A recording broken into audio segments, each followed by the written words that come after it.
There once was a name that could silence a room before it was ever spoken. A name carried only in hushed tones across bloodied kingdoms and the flickering lips of dying men. Assassin Kitty. She was not born from cradle or crown, but from smoke, steel, and shadow. Raised in silence, sharpened in solitude, her name became legend before her face was ever seen. She was the whisper in the rafters, the weight in your chest before sleep, the reflection that blinked when you didn't. And yet, in all her perfection, every clean kill, every broken oath, every monarch toppled with a twitch of her blade, she was still mortal. But the gods had been watching. On the eve of her final contract, the parchment was sealed in red wax and scentless ash. No coin, no signature, no map. Only a name etched in a language older than bone. You. She stood in an abandoned cathedral, blade drawn, breath still. The candles blew out. The wind died. The shadows rippled. From the dark stepped not a target, but a force. A figure. Something ancient and inevitable. Not a man. Not a god. Death. But he did not come to take her. He came to challenge her. You've carved paths through my dominion far too long, he said, voice like cracking of ancient tombstones.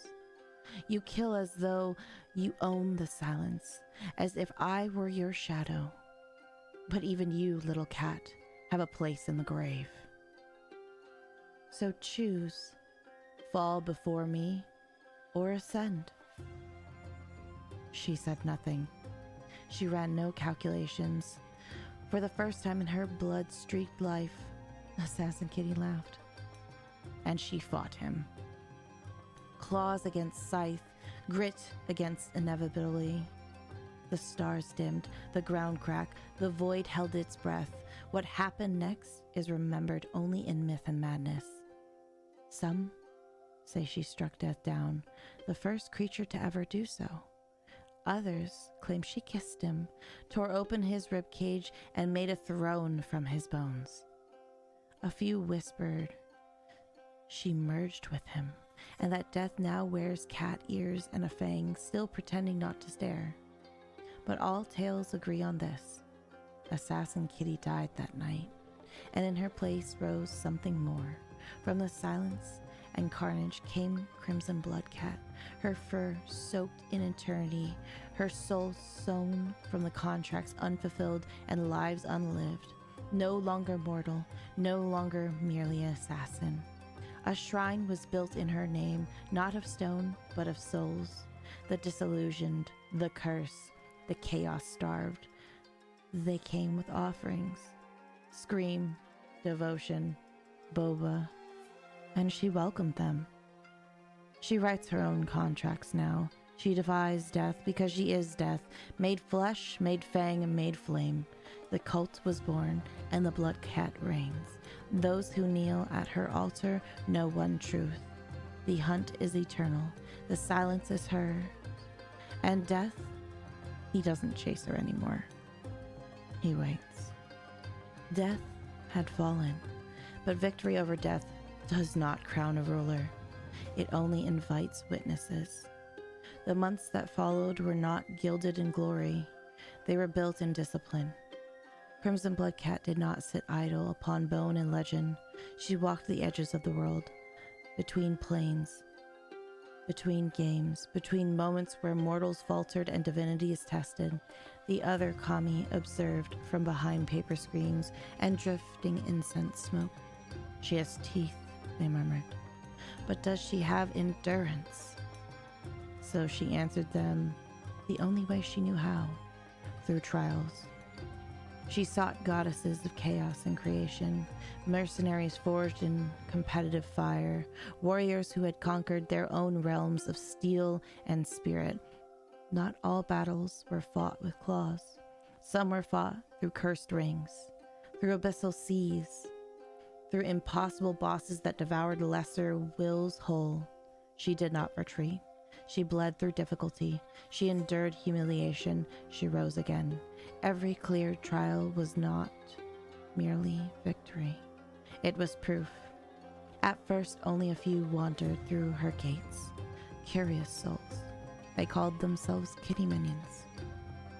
They came for spectacle. They stayed for belonging.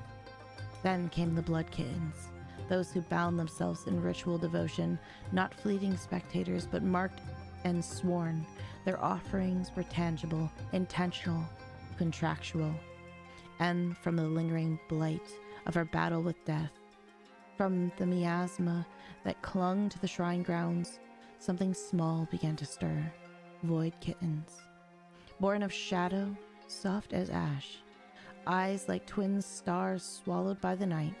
They perched on torii beams, curled beside lantern flames, slipped between altar stones. They fed on devotion, and in feeding, they fed her. The rituals evolved. Subathons became endurance rites. Time stretched thin as silk while she stood unwavering. Charity became sacred offerings, proof that her shrine did not simply consume, but return blessing to the world beyond its gates. Milestones were no longer numbers. They were thresholds carved into cedar pillars. Every raid, every whispered first hello, every returning devotee. Power. Devotion is a currency older than gold, and she mastered its flow. Word spread beyond mortal timelines. Across planes, other beings took notice. She allied with those who ruled distant domains, yokai of storm and laughter, mercenaries of digital battlefields, goddesses whose names echoed across streaming constellations. Not servants, not rivals, allies. The shrine grounds expanded, not upward, but outward. Stone pathways formed beneath careful steps. Paper lanterns multiplied. Torii gates rose in layered successions like threshold between realities. What became a modest shrine became something greater. Not a palace of marble and arrogance, but a vast ancestral estate. A sprawling compound of dark timbered and lacquered beams. Courtyards where koi circled beneath moonlight. Altars that hummed softly with offerings. Training grounds where trials were endured. Open gates for the strange and the devoted alike. Sacred, imposing, alive. The other kami could no longer dismiss her. She cultivates, they admitted. She protects.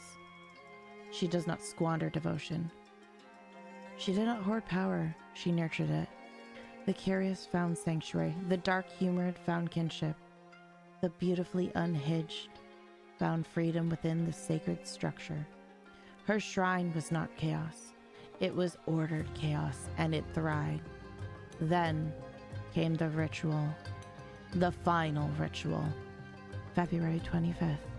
The day whispered through rafters. Since the cathedral fell, the grounds tumbled. Cedar beams deepened in color. Lantern flames burned crimson. The central hall expanded like lungs drawing first breath. Kitty minions gathered between the outer torii. Blood kittens stood within the inner courtyard. Void kittens swarmed overhead like a constellation stitched from the night sky. Offers poured in. Time, devotion, belief. As the final threshold was crossed, the estate awakened. Roofs curved higher. Courtyards widened. Sacred banners unfurled from ancestral balconies. The shrine did not abandon its roots. A grand Japanese family estate, shrine grounds interwoven with regal architecture, vast enough to house yokai, ayakashi, mercenaries, goddesses, and every wandering soul seeking belonging. The gates opened fully, and she stepped forward. Twin tails, slaying. The mark of the Nekomata, eyes luminous with earned authority. She did not ascend because she was chosen. She ascended because she endured. Crowned Shrine Empress of the ground, she cultivated through claw, ritual, and devotion. The other kami bowed, not in fear, in recognition. Her estate stands now as sanctuary and stronghold. Torii gates still mark the thresholds, altars still receiving offerings, void kittens still watch from the beams, and the heart of the compound, CrimsonBloodCat reigns, not as a conqueror of death alone, but as an empress of a shrine built by devotion. The hunt continues, the ritual endures, and the gates remain open. Welcome home.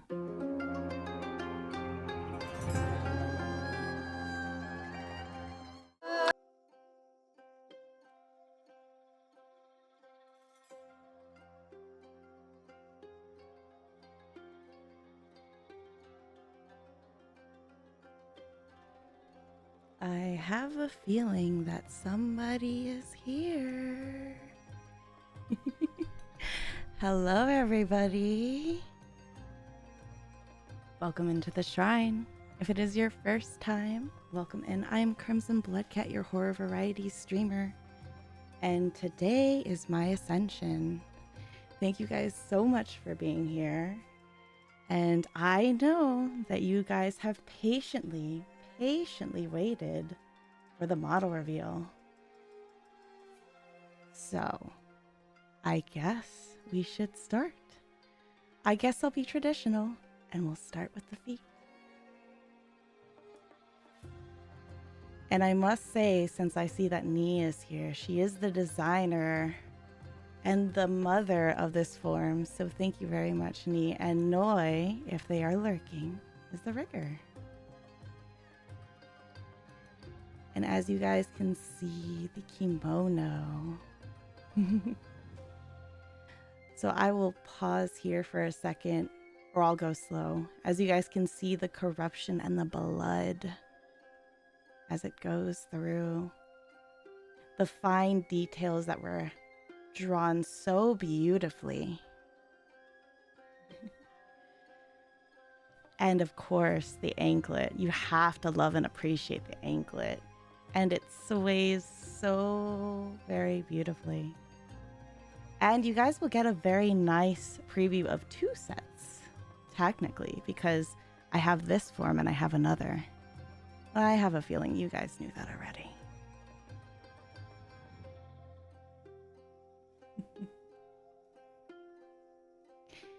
As you can see, the kimono is very beautiful and consists of many different meanings. As we get a little bit more of the preview, you can see the caps, the bells.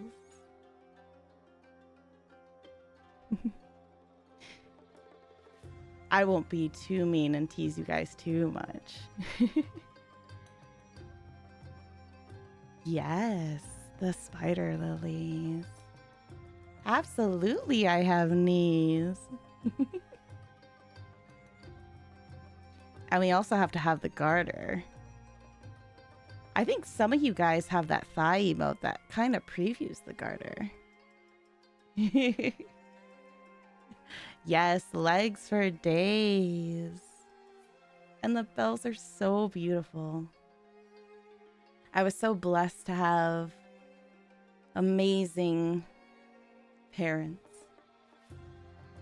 And the crafting and beautiful drawn and detailed to bring this Ascension form to life. And we can see some hands, nails, blood. I think you guys might see something else as well. Are those talismans? Are those personal talismans?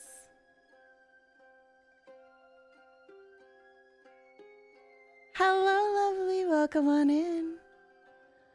Ah, I see. And look at that jewelry on top of the kimono, the talismans and the rope work, the glistening and the reflection of each object.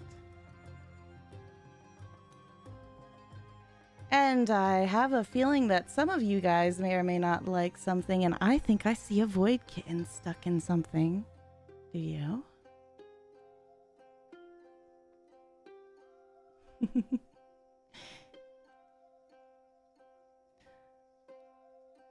Ah, and the obi. What a beautiful obi. Thank you very much for the gifted sub. Big half gifting to Arch. As we see the jewelry, the flowers, the Torii gates, the emblems, the void kitten cage. I don't know, do you think the void kitten went in willingly? Or did they have to be contained? I have a feeling some people may like this view as well. What do you think, chat? Had to be contained? I have a feeling that some of you guys asked me what this lovely symbol was. I think it's a chest rune. And is that a necklace I see? A broken collar, Ascension, and two tails whispering with cuffs for the bells.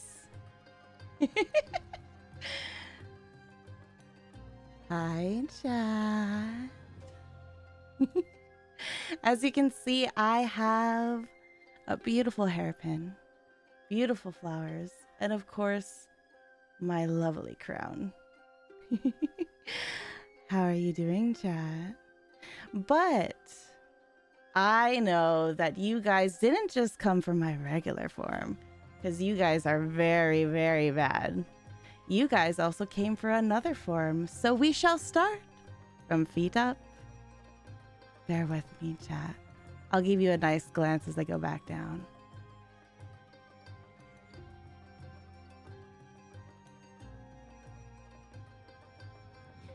And for those who didn't know, I have two very beautiful portions for this. So we will go right here.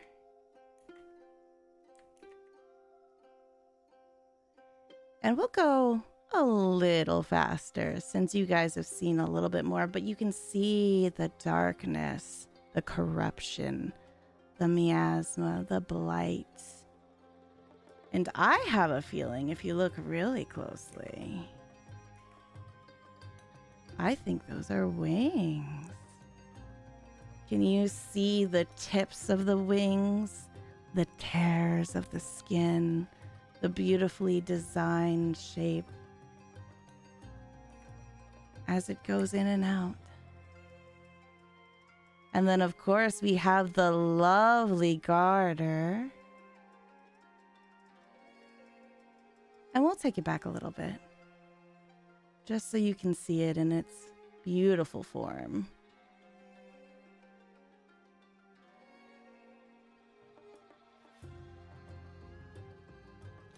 Hands, the undergarments, the chest, and of course, me. Hi, chat. I hope you like the demonic form because it is here to stay and was so beautifully created, and I am so in love with it. So in love with it. So I hear you guys are here for my Ascension, and I appreciate you guys coming in. Thank you so much. And I hope you guys like your new chat. Has you guys all nice and marked, your new sub badges and emotes. We'll go through all of that, I promise. But yes, we'll go nicely easy on the eyes here. So chat, what'd you think? Did you like it? I know the wings are amazing. I am very biased since I did help bring it to life. I did not have necessarily the talent of mana to bring it to life, but I definitely helped with that. tidbit. Probably had something to do with, you know, unaliving death and all. All right, chat. So we have some things to share with you. And then, of course, I will let you commence hell because I know you guys have been very patient. And I know some of you guys are even finding out that occasional emotes fall on me, so you're trying to get them to fall. Don't think I don't know what you're doing. But yes, so we have the fan. And some of you guys might already have this sub badge. But yes, this beautiful fan, as you can see. And of course, your one and only Vey is here. Hi, chat. Say hi to Vey. Vey's such a cutie. So Vey's so cute. You're such a cutie. And I know you have 100% told me that you guys want Vey or a Void Kitten as a plushie. So I definitely will make sure that we do that. She's such a cutie. I love her. And then, of course, because everybody loves the Void Kittens, we have a new Void Kitten that happens to try to steal bits. So watch out, chat. Very, very, very interesting on that one. So watch out for your bits when you throw them. They might come and eat them. But, of course, we can't just have it simple. We can't just have the Void Kittens, chat. I think a lot of you guys are here because you like horror and gore. And I think some of you guys like yanderes. Who would I be to deny you a good time, chat? No. Would I? But some of you guys, I think, need purification. Something along those lines. What do you think? I think that if you guys need a little purification, then we can do that with these. I love my talismans. Each one of them are custom made either through protection or devotion. And the greatest part about them is if you think hard enough and pray for me as your Kami-sama, I might make it worth your while. But you guys would be good, right? I would never do that. I wouldn't need to purify you, would I? I need to purify my chat. But yes, as you can see, Vey is here and here to stay, and a little Void Kitten up there too. And of course, but last not to least, when you guys offer, of course, monetary value, which is not required but always appreciated, as this is my full-time hobby, aka job. Not really hobby. We're just gonna say it's a hobby. We have the offering box. And they're all Void Kittens just for you, chat. Some of you guys might have recognized this offering box from the last confessional.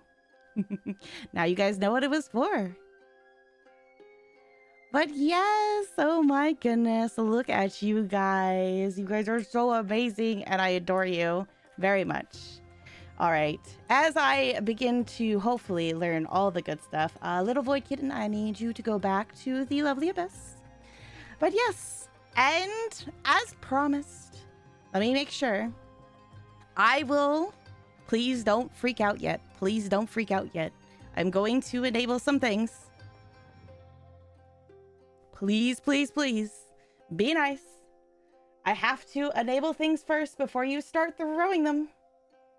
So give me 1 second. I will write. And just so you guys know, Vey here speaks. Let's see if she'll speak for us.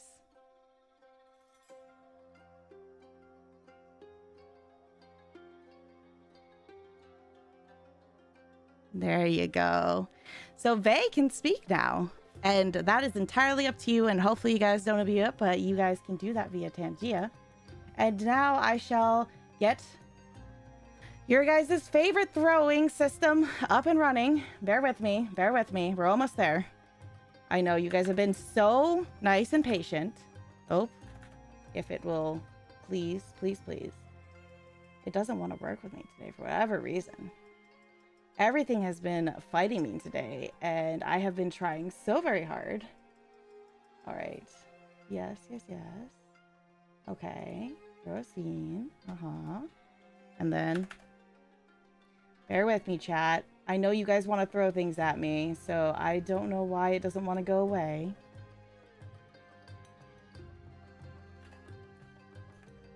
Ah! Well, I guess we're... there. I guess we'll do that for now. Seems my F10 key might be broken, which might be a problem for later, but we'll deal with that another time. All right. I have enabled the throwing system. Now I have to enable your points so you guys can throw them. All right. Oh, Lord. I feel like I'm going to get very... Oh, yep. It's already happening. Okay, chat. Now everybody's gonna go crazy. As I promised. Yep, it is definitely a later me problem. But yes, I promised. Oh God, things are really huge compared to me for whatever reason. Oh Lord. But yes, so we have a couple things that we I knew it. I knew this was gonna freaking happen. But yes, we definitely have had quite the day. So, oh my God. Let me take a moment to break character here. Oh my God, there's so many of you. Hi. Hello. I don't know why those fish are so huge, but hi. Hello. Welcome to the shrine, everybody. Oh my goodness, look at them go. Yeah, the head scritches there, I probably should disable the head scritches to save your points. I will disable them now. But yes, so we have, we'll have to set that up later. Oh my God. No sound for throwing? Oh, hold on. I got you. Let me see if I can make a, yeah, I don't know. Hold on. Wait, I got this. Is it this one? Some things have been, unfortunately, oh, I see. Nope. I'm trying, chat. Give me a second. Oh, we don't want two of those. Bear with me, bear with me. I think it's an audio output. There we go. There we go.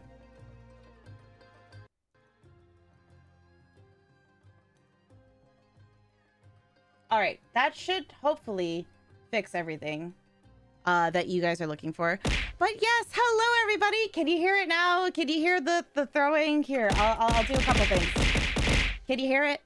Yay, there we go. Thank you guys so much for coming to my debut. Oh my goodness. Hello. I see so many faces. I'm so sorry. I can't keep up with chat today, but you know what? You guys are freaking amazing just for being here. I know there's a good chunk of people who couldn't come, and that's totally okay, because the fact that you guys came at all is amazing to me. And this has been so anxiety inducing. It's been crazy. So please, please, please, if there's anything at any point that needs to be fixed on my end, just let me know. Bear with me. I am an indie VTuber, so I don't have fancy managers or people who pull all that stuff behind the screen. So I have Streamloots enabled, we have Tangia enabled, and we have all that stuff. And maybe I can even do, you know what? For you guys, because it's debut, I am going to run a 50% off fire sale on Tangia, because I have to be nice because I was mean to Selkie. So I will be nice here and allow you guys the same comfort, because I know I raised a couple of prices for some things. So everything great. But yes, I hope you liked the lore video. I thought it was going to be a lot easier for you guys than kind of reading it. But yes, we are going to also go through some debut cycles. Oh, did something amiss happen? Oh no, what happened? It showed a dance party, but it didn't show the stuff? Weird. Oh, there it is. I was like, I saw it come through. I was like, what is going on? I like dance parties. I'm down. I'm down. Let's go. Let's go. Thank you, Aylin, for the dance party. But yes, Who's so a good boy? Who's a good boy? Come here. Come here. thank you very much, Bob, for gifting a sub. I appreciate you. I don't know why it has the old audio, but that's totally okay. We're rolling with it. I will have to put that as a side note for me to follow up on it later. But yes. Okay, so we have gone through the model reveal. We've gone through that. Why are you what are you smacking? Do I want to know what you're smacking? Thank you very much for the gifted subs, lovely. I appreciate you so much. Oh my lord. Okay, I have debut slides. I was inspired by a lovely lady. Oh, of course. That doesn't surprise me. You guys are bad. that would be the perfect, and of course Selkie takes the win on the first one. Okay, chat. Let me move over here. So Tamapon, shout out to Tamapon. I'll do credits first of Ani and Noi from Aru Studios, were my model parents. If you guys have not seen their work, they do an amazing job, as you guys can see. She's absolutely gorgeous, both forms. So I highly recommend you check out Aru Studios if you haven't had a chance to follow them or check out their work. They're responsible for a lot of indie and corporate VTubers. They have birthed many children, like I have void kittens and kitty minions. So thank you. Oh my gosh, thank you very much for the 5 gifts, Selkie. Oh my god, you're so amazing. Thank you. I appreciate it. Ah! But yes, so we will go through the loveliness of the debut slides here. Okay, I'm totally, you know, I was honestly going to pull up Windows 95 as a joke and literally have my debut slides on that. I really thought about it, but then I got really anxious and I kind of talked myself out on it. But regardless, we're still having a good time, so I'm for it, and I hope you guys are enjoying as well. All right. So, we'll go through some things. I'm not going to read for Reddit and hopefully rate. The alias I go by is Crimson. Some of you from an old life may know me as Kitty, but that is where I'm at now. My age is unknown. I'm old, like dinosaur old. Don't ask. I'm not telling. Probably older than freaking the primordials, so let's not question it. As far as my height, this current height is... Lizard. 170 centimeters. For those who don't do centimeters, because you guys are American, that would be 5'7". Got the beta king. My demon mode, the play around mode, which is kind of close to this one, is 206 centimeters. And yes, that would be 6'9". Thank you for resubbing, Raiders. Oh, thank you for the Ascension. Let's go. My full demon form is 444 centimeters, which is 14'7". Yes, I am tall. My title is Shrine. Wow, I totally can't speak. Shrine Empress of Chaos, and my divine status is Kami. That's quite big. Oh my god! Impressive. You guys are killing me. Oh my god. Thank you very much, writers, for gifting Shadowring a sub. Oh my god, you guys are cracking me up. Lord have mercy. Oh my goodness. And thank you, Nico, for subscribing. Thank you for becoming a blood kitten. I appreciate you. Wow, this has just been such a pleasure. I'm such a lucky boy. I can't wait to go home. I'm gonna die of laughter watching you guys go through Tangia. That's great. Who's a good boy? Who's a good boy? Come here. Thank you very much, Ryder, for gifting Shadowbinder a sub. It's Sun Kisses. Hi, lovely. Oh my goodness. I had no idea you were going to come here. It's crazy. Sun Kisses.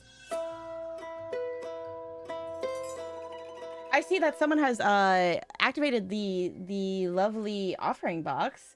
Thank you, Arch. I appreciate it very much. Oh, I'm guessing they're touching the booba here. I'm not gonna make it through the debut slides. Hi, Sun Kisses. Sun Kisses is one of my favorite people in the whole entire world.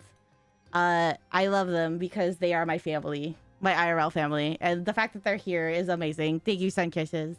I love you. Blah blah blah. I will come see you at some point, hopefully this year. Maybe next year if not. I promise.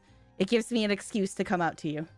But yes, distracted. Okay, species. I am an ascended Nekomata. For those who don't know Nekomatas, think of like a Japanese cat demon that goes for one tail, lives many years, sucks the life out of humans and multiple other things, and grows two tails. And normally likes to take on the form of humans to kind of like a vampire. Not necessarily a vampire, but like, you know, lure them in, if you get what I mean. But yes. Oh, that was the wrong one. My domain would be horror, roleplay, devotion, and ritual. And alignment would be my chaotic shrine energy. So we'll go with chaotic neutral. I think that's pretty easy for most of you D&D people to understand.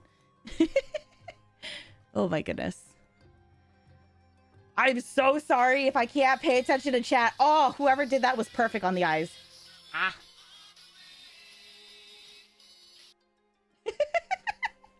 All right, chat. Let me go on to the next one here. I swear I can be better at this. All right. The second one, this is more personal. And hi, Nuke. Hello, lovelies. Hi, everybody. I swear I'll be better about trying to... Oh, my God. Who's a good boy? Who's a good boy? Thank you very much for the 5 gifted subs, Sogi. You're so very... I appreciate you. Oh, my goodness. I just have to remember to breathe, chat. I have to remember to breathe. Not breathe, breathe. Breathe, you know? That done. Okay. Oh my God. I don't know what just happened. No, breathe, like in, out, in. Well, actually, you know what? That applies for both. So we're not going to talk about that. All right, guys. Who is Crimson? Behind the scenes. I am an indie VTuber, and this is my full-time content creation. I know what I have to do, but I don't know if I have the strength to do it. Oh God, I feel like this is karma. This is very much karma. Yeah, you don't have to do whatever you're trying to do. Yup. I'm competitive and stubborn. Thank you, Agent K. Ladies and gentlemen, if Oh you will, shit. look right here. Oh Jesus.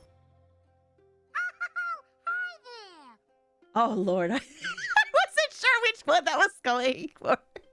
I would say I'm an emotional storyteller. Some of you guys might have saw that during the lore when I introduced in earlier, and I hope you guys liked the lore. I was really hoping that it was easier for you guys to compute rather than read it. I know a lot of you guys don't like to read, so it's not that you can't read, you just don't like to read. Are you sure about that?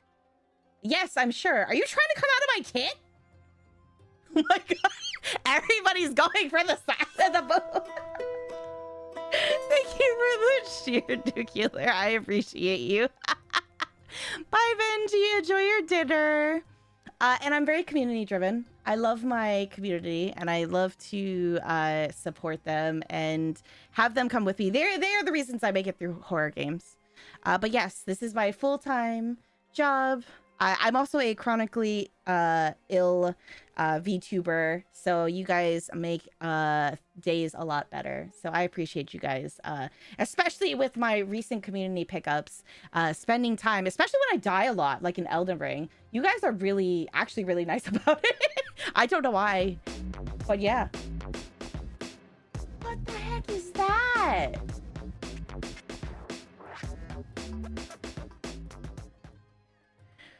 Oh my goodness. Oh Lord. What you will end up seeing here, horror, That's a big one.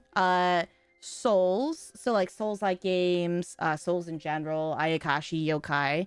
Role-playing will happen once in a while, whether it's on Shadowbound, GTA, or VR chat roleplay, maybe like Writers Community, and I NPC for them, because I'm doing like the Witch of Monsters. I wanted to make sure I said that properly. Shout out to Shadow, Ringa. So I have to say Ringa because there's another Shadow. Shadow, Ringa, writers, and art who are an amazing part of that community. And collabs. As you guys know, I hang out with the Seraphim a lot. And some other people like the Turtle Master of the Aquarium Casual. You might see me with the Canadian Mercenary Jammers. I sometimes visit, like Asteria, the Winter Goddess, and other people. So that's totally a thing. I also spend time with the Wolfingtons and a bunch of other people. So the list is very long, but you'll definitely see that. Subathons and rituals. That's definitely a thing. But yes, don't worry. I will do my best to shout out everybody I possibly can. For you guys to understand the shrine culture, this is an 18 plus space. Not because I'm a lewd tuber, but because I do horror content. We talk about adult topics. I don't want my community to feel like they have to censor themselves because minors are around. And I want to make sure that it's a safe space for everybody. So respect, no trauma dumping, no backseating, no punching people down. This is just my community. That is a giant hand. I thank you for the head pats.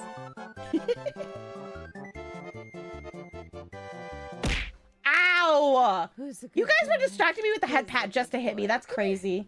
Thank you for that gift.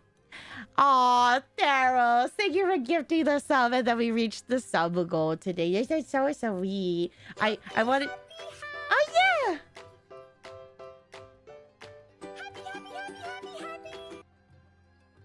I didn't know it sped up like that. I'm not gonna lie, chat.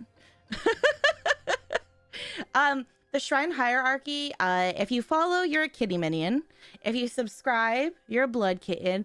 And the Void Kittens are mascots. Oh, thank you. Thank you for the claps. I appreciate it, guys. You're very nice. You're so very nice. Oh, look at that. Choo-choo. But yes, Void Kittens, like the lore is said, it's not any, like, they're not made necessarily of Void. They're just called Void Kittens. They're from, like, the miasma of the shrine after I defeated death. But yes, this shrine is 100% completely myself, besides the artists that I hire and my amazing moderator team. Shout out to all my moderators who are present and not present. They are what makes this production go. So I hope that you like my work so far. And if you do, I appreciate you lurking. I appreciate your time. If you guys want a tip, that's perfectly fine. Just the tip. I'm totally cool with that. If you want to cheer, throw bits, whatever, I'm totally down for that. But that allows me to continue to keep myself going health-wise, and to continue to make good content for you guys. So if that's what you like, I appreciate it. If you can't give monetary value, that's probably fine. You guys watching in general helps, believe it or not. It genuinely helps. I'm not making that up. I really appreciate it. Future goals. I'm still 100% on track to try to get a Gamer Subs partnership at some point. I did it for the people I previously worked with. I'm hoping that one day I'll catch their attention and we'll get ourselves a cup and a flavor. Even a partner code to start out with. I also plan on attempting for Twitch partner. If I could get it by the end of this year or next year, that would be amazing. I want to do more content for you guys. I'm trying to get better at editing. Oh my god. Who's a good boy? Come here. Thank you for the gifted sub, Storm. I appreciate you. You know, I will currently sit in a demon form for you guys. I can spread my wings out. Oh, we'll tuck them in for a little bit. To give you guys a little bit of the other side. But yes, a cup. I have the design already, the flavor, etc. I see you still have remembered. I appreciate you, Casual. You are one of the few people in this chat who knows about it and still uses it, whether it be the bits or the cheers or the tips, and I appreciate you for it. But yes, thank you. Twitch partner, gamer subs partner. I would like to get in contact with either Uwu Market or someone of the sort for a merch collaboration. Possible collaboration with a other partner who's in this chat for a possible. I wasn't joking when I said thigh sauce. Okay, chat. We literally might have a CrimsonBloodCat thigh sauce. So that might be a collab at some point. And just monetary value to get myself self-sufficient and continue to create a good mental space. Okay, going to the next one. Oh my god, this is the big one. But this is credits. And for those artists who are secretly lurking in chat, I want to thank you so very much. There's a lot of people who have essentially been a part of the artistic production of this. So we'll go down the list as best as I possibly can. For the model design, we have Ni from Eru Studio. And for rigging, that's Noi from Eru Studio. They are amazing at what they do. I'm just going to leave it at that. And I couldn't believe the amount of effort between hand-drawn and designing that they do to bring this to life was just freaking amazing. Thank you very much, Nuclear. Thank you, Casual, for giving Nuclear sub. Sorry, brain space. They took a concept on paper and just talk. I mean, I was talking to Ni for over a year. I would say 6 months before we went forward with it. And good boy. Come here. oh, thank you, Casual, for gifting Tridia sub. But yes, so that was a whole process. Yes, and then Han, who I met at anime convention, was the person who drew the illustration, and Florence the Fawn, who you guys may or may not be familiar with, who's also a VTuber, rigged it, and she did an amazing job. I gave her a very difficult task on the rigging. I'm so sorry. Hi, Bunny. But yes, it was a very difficult task, and she did an amazing, especially when it was just not her thing. So having her do that was really amazing. The custom alerts that you guys are seeing as you guys subscribe, follow, gift, etc. And then also a raid, which we may or may not see depending. That in itself was done by Enbun Laba, which is in VGen. And then Bunny, who is in chat, is responsible for the panels in the About Me, the sub badges that are right next to your lovely name, as well as the emotes. We have a couple of new emotes. I think it's 12 to be exact. That have the bonk, the cry, the dead, the stare, burn, stab, the laugh, the hype. Oh my gosh, that was Crash. The smile, the smug, the notes. I think there was raid, and then of course we used Emote Lab for the animated ones. We may replace some of those at some point. We have Mobijang, which is a studio who did the custom music that you're hearing. So this background music is custom. The sound alerts, all of them, including the stinger, are all custom designed by them. Then we have the stinger transition and my logo that was done by Kimiko Kiku in VGen. Then we have the chat widget design. I don't know if you guys have actually seen like the Torii gate and everything. I'll move over here for a second. The Torii gate and the design, having the flowers, everything that Ni designed, and essentially they rigged it, so everything of my element is shifted over there. So I'm very grateful for that. And then we have that was done by Itsuka. And then the coder, who I hired on Fiverr because it was very last minute, and they did a really good job. They have some things that they are going to do for me after the debut, and that is Malay Shop, The confessions and the debut slides, as you can see, the kind of design that I have, the confession background, etc., that's done by Tamapon. And then the 3D background that you see behind me, which I believe that they are in chat, I saw them follow, is done by Mini 3D. They are super amazing. I have a morning and a night, and I don't know if you guys saw this. There's a couple of Easter eggs. I'm going to put this away for a second. There's a couple of Easter eggs on the left-hand side and behind me. And then a couple of the artists know some of the Easter eggs. The people who helped fund the background, as well as just contributed to the shrine in general, have kind of been shouted out there. So I appreciate on that aspect. And then Izamachi is the person who did the silhouetted and the regular promotional video. So I appreciate that. All right. Oh, chat. I swear. Okay, and then we have our last slide. It's just the general, as business likes to say, call to action. You should totally follow me because I'm your Shrine Empress now. You can't leave. You're a kitty mini now. The end. But yes, I appreciate it. What it is I wanted to thank my moderators on all my platforms, all the artists, and just the collaborators, everybody who has pretty much been a part of my journey in the last year. When I did this 1 year ago to this day, I'm trying to eat it. It's not working.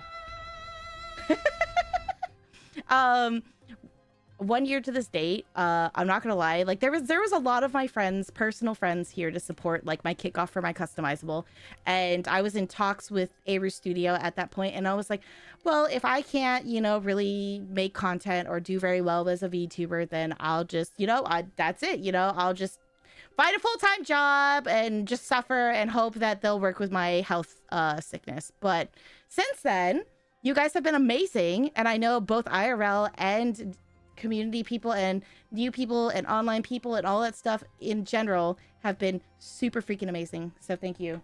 That is what I want to say from that end. You guys are amazing. Stay amazing. Lizard. Oh, lizard, I got scared. lizard, I thought the lizard lizard, snuck in here. Lizard, I will. Lizard.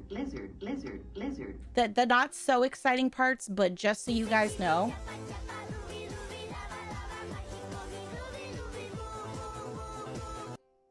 I have stuck some monetary stuff on.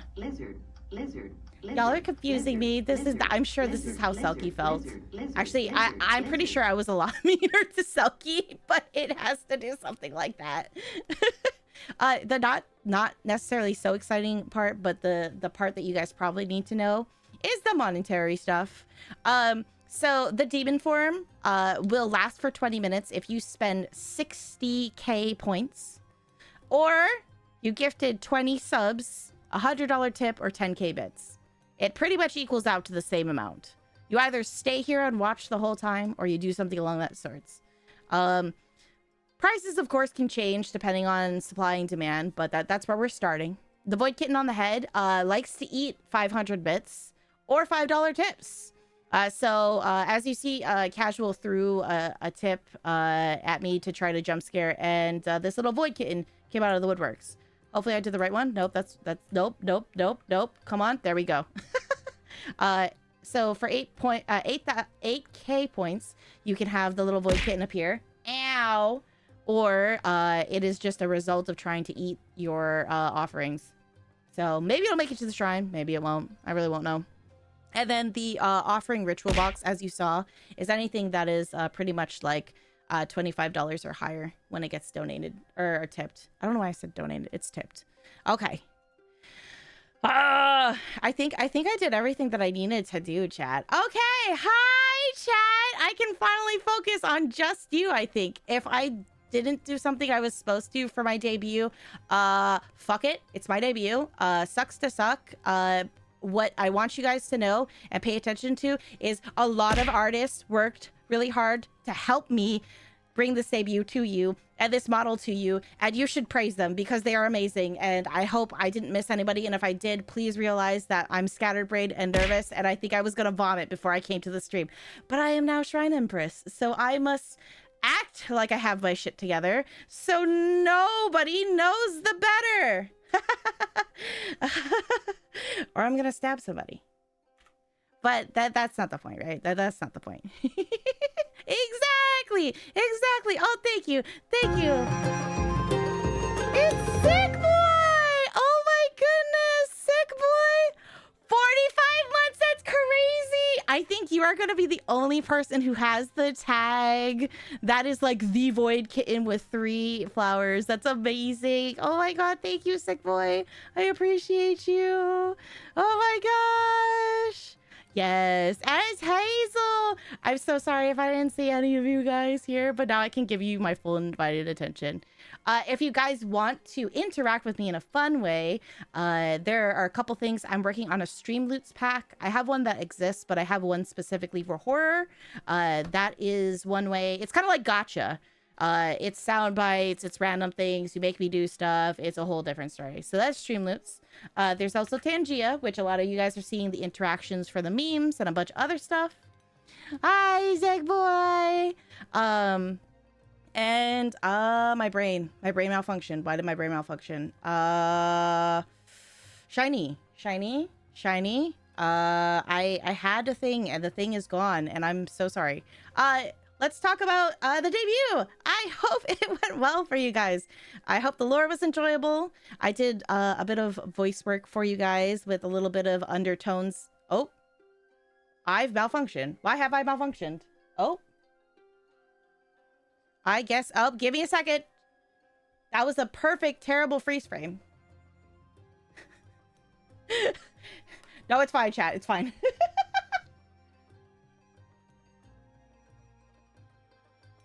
I have no idea why they did that. And I also need to make sure I'm not overheating. Yes. Thank you guys. You guys are amazing. Yes. So voice work over previous intros. So you guys could see all the people I've collaborated with or associated with one point in time. Hit us with a pose. Oh. What kind of pose? Are we talking about a pose like this? A pose like this? Or maybe you guys something like this. Oh, I didn't show you guys something. Okay. It's gonna come off lewd, I swear. I swear, chat, this is not my intention. But I want you guys to understand that when you indoctrinate yourself into the cult, there is a little like rune. And it was in courtesy placed by me on my tongue. But yeah, I thought you guys should know that. I thought it was a fun fact. It was definitely right. But yes, oh my goodness, and the demon wings. Oh my god, chat. Oh, I don't know why I went sideways. That's kind of scary. Oh, I got dizzy just looking at myself. But the work between the design and the rigging and then the tips. Oh my god. You licked us and we got cursed. You're just indoctrinated into the cult. You're not cursed. I licked it so it's mine. Exactly. I mean, probably. Just the tips. They're very sharp tips, chat. Very sharp tips. But yes. Oh my goodness, you guys are so cute and adorable. But yeah, and then Vey became permanent because you guys loved her so much. And then now we have another void kitten. And believe it or not, when you decide to do TTS with Vey, they both speak because I guess they act like a hive mind. But Vey always speaks most of the time. But yes, why just the tips? I mean, we could go full. We could go all the way. We can go all the way. Don't worry, Hazel. I got you. So again, we did not hear Vey. You didn't hear Vey? Hello, Solar Rush. Welcome on in. Oh, let me try that again then. Should be able to get one for you guys. I was so distracted by chat, I didn't realize that. But yeah, I will show you what Vey looks like, or I'll give you a interaction with her, and then we'll put the little kitten on the head. This is a sample of what my voice sounds like. I am not real. Are you real? She's very chaotic. If you ask her questions, she will absolutely try to eat everything that you shouldn't give her. 100%. I think I also talked about... Actually, I think I was going to enable points at some point for it as well. I might be able to do that now, since some of you guys might already have some extra points. Sounds just like Crimson. Are you trying to say I sound like... Never mind. But yes. Oh, and for those... so initially, I know that it is traditional to do a game either right after the debut or the next day after. I thought about it, and I originally was going to do Fatal Frame 2. If you know what Fatal Frame 2 is, it's a really, I would say, nice. It was spooky back in the day. There was a remake, but it got pushed back to March. So I'm not going to say settled, but I decided to change it to Resident Evil 9, which it releases tomorrow night at midnight. So I thought it was best that we just do a 12-hour stream on Friday from 9 a.m. EST to 9 p.m. EST.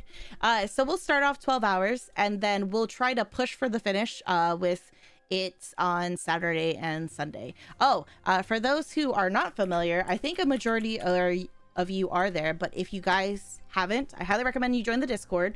This is where all the schedules are. If there's any health stuff or anything like that, yes, whole 12 hours. We will be doing breaks probably every 3 hours or so, anywhere from 15 to 30 minutes, depending on if I've eaten or not. Thank you very much for the follow, Solar Rush. But yes, I'm super excited because I got into Resident Evil on Biohazard because I wasn't really a huge fan of like FPS survival horror. I know a lot of people do. I know like two of my friends that I know off the top of my head, like Selkie and Storm, love Leon, etc. and the shooting, and maybe I'm misquoting Storm, but I know Selkie does at least. I am a huge fan of horror. I loved Biohazard. I thought it was morbid. I thought it was crazy. I was terrified, and I loved every second of it. Every second of it. Therefore, I was like, oh, Resident Evil Village should be something similar, maybe. It was not. However, that was okay. I still enjoyed the game. I thought it was cool, but I'm looking forward to getting scared the shit out of. I'm taking the survival horror side, not the horror FPS side. So, I'm good, lovely. But yes, chat, do you have any questions? I swear you guys really like the left side of me. My right, your left. I've seen a couple attempts on it. Before you go, are you a Nekomata Meow? Yes, I am a... Do I have a back? I do. I cannot show it on Twitch. I can't see your model.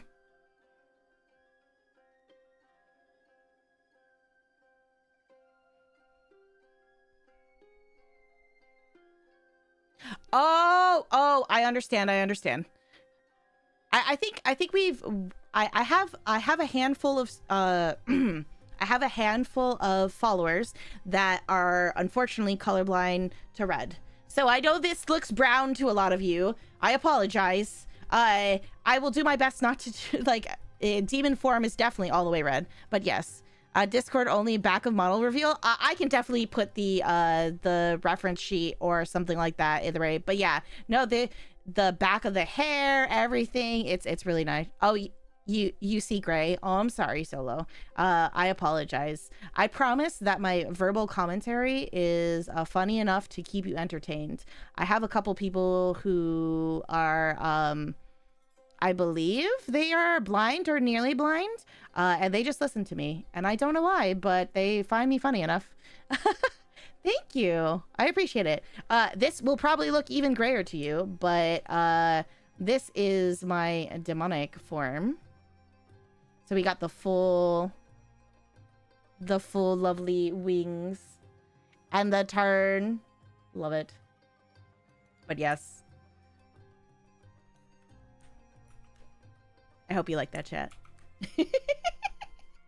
You guys are cute. I love you. I'm gonna keep you guys forever. Very good, very good. I'm sure I did. Yes, there's a lot of red. I promise when Minnie, who is moving me into my shrine, the nighttime will be a lot easier for you if you can see blues. If you can't see blues, it might not be, but it definitely has that like sun is setting color. So, but yes.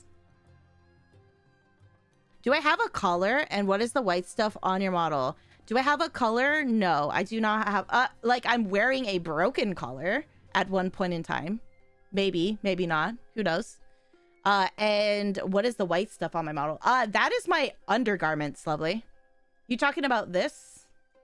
Those are shredded undergarments. Lingerie, you know, panty, whatever you want to say, or whatever you're comfortable saying. Mm-hmm. But yes, chat. I thought those were silk. That might be close to the texture of my kimono. Ah, I mean, it's very possible that the undergarments were made out of silk. What's the symbol on your neck or chest? It is a rune. I think actually I might be able to let's see. I might be able to put the reference sheet for you guys that's safe for work here. Let me see. Oh. Yeah, I should be able to do this. I'm pretty sure. Okay. We're going to do this blindly. Bear with me, chat.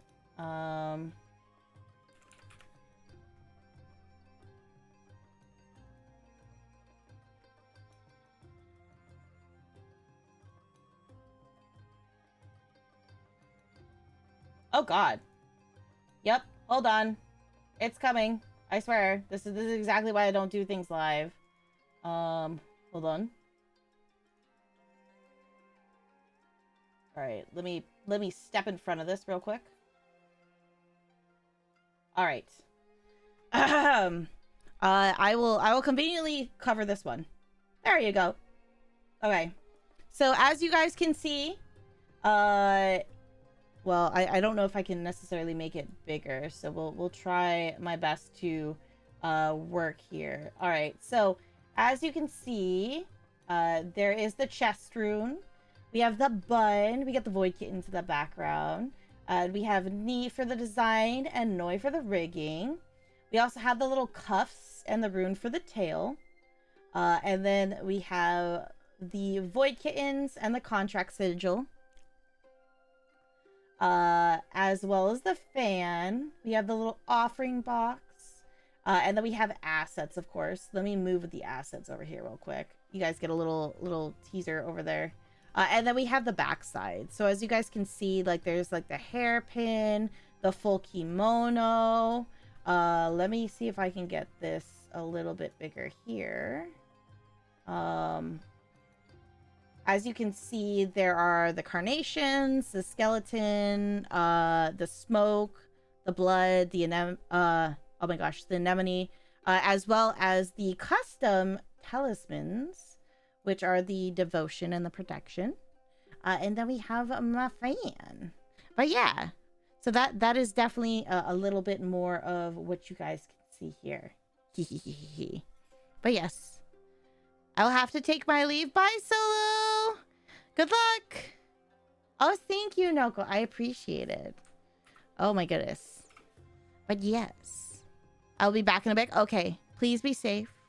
But yes, In all honesty, unless you guys have any crazy shenanigans that you guys would like to do, I mainly just wanted to debut, make sure I got that over for you guys, made sure that you knew how to interact with the new lovely, great, I must hydrate. That is really important. I hope I didn't miss tons of hydrates.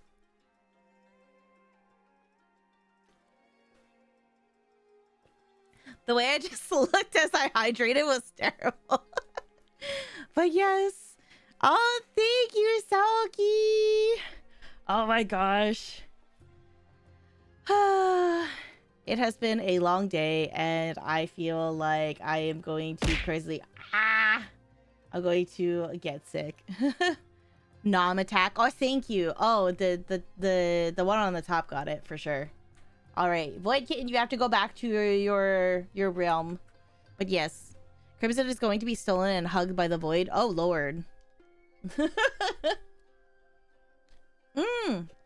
I know it's been perfected multiple times, and we've just been sitting on it, and I've been waiting patiently for this day to debut it to you.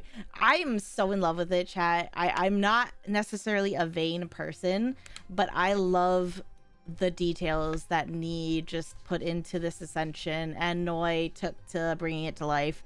I'm in love with it, and oh my goodness, there's just so much that I like to share. Like the background has hidden Easter eggs.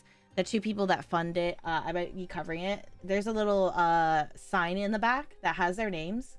These Amamoris were drawn by somebody special in chat. And then you can see over here, there's like Subnautica and Repo and a couple other things that are kind of snuck in there that are related to games that I play. So it's been really cool. I can hug on this side or another side. It's very, and then of course the freaking chat, which is so cool. I do like it. Thank you, Death by Pineapple. I appreciate that you came. I know you're working out on Legend. I hope you get those gains. You should always get those gains. It's very important. I too like going to the gym to get those gains. Working on the arms, the legs, the cardio, the core, the chest. Is that a secret basement underneath the table? I will not confirm nor deny that. I will also not confirm nor deny that this may or may not be a place for you guys to visit in VR chat at some point. We'll see. I would never miss it, phone in hand while leg pressing. Get it, girl! I'm sorry. I also hope that you guys like the upgrade. I did upgrade on a mic. Oh.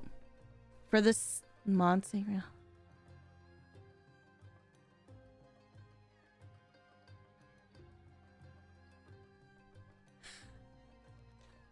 Oh my goodness. Okay, I'll read that. I was like, wait a second. So for the mod's sake, I'm not a bot. Trust it's funny. Hello, dear. We have arrived from the mod union and we have a few questions for you. How often do you feed your mods? And how clean is the mod basement? Thank you for answering in advance. And if any mods want to tell me a different story, please speak now or forever hold your peace. You've been down here for a while. Please send help. Yeah, they cry for help all the time. It's okay. If they cry too loud, the Void Kittens eat them. From a scale of 1 to 10, with 1 being none and 10 being a jungle, how moldy is the basement? My basement's not moldy. It's just filled with miasma. There's difference. It's poison. I love this. 1 nanomold. Send help. My mods are like, blink twice if you need help. Oh my goodness. Yes, blood is everywhere. Hello. Oh my god, all my mods are like, send help. Oh no. I give my mods food and I take care of them. Some of them just like to play outside in the forest and the mold and the swamp and the miasma. It's probably not a good idea. Final question for the expression, and it's for you, streamer. Do you believe the free range mod should exist? This means they can leave the basement at any time they please. Yes, but they can never leave the shrine grounds. They can always leave the basement. They just can never leave the shrine grounds. I'm so sorry you didn't pass your expression. Don't match the unions who claims of free-range mods. I don't claim that they're free-range mods, though. Oh my god. That's so funny. Oh my goodness. I love a little roleplay. That's very cute. I appreciate it. Oh, we are very unhappy mods. Oh no! All my mods come out of the woodworks being like, save us! Oh my goodness. You guys are amazing. Oh my gosh. Have you ever thought about neutering and spading your mods to increase productivity to improve mental health?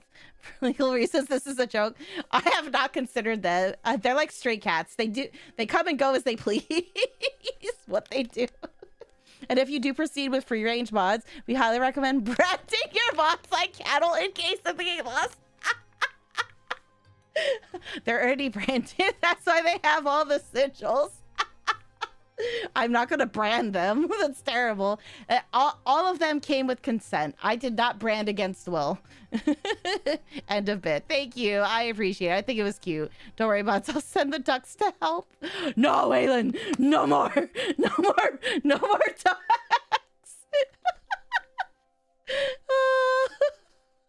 Oh my god. I mean, they do come and go as they please.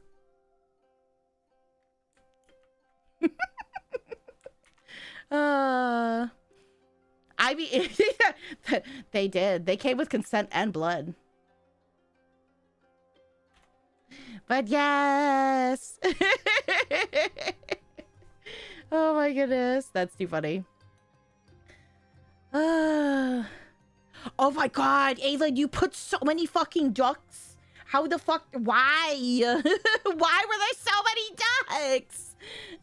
How many? Okay, how many times did you actually redeem the rubber duck from like Rebo? To me, that's crazy. Imagine people come by more often than they go.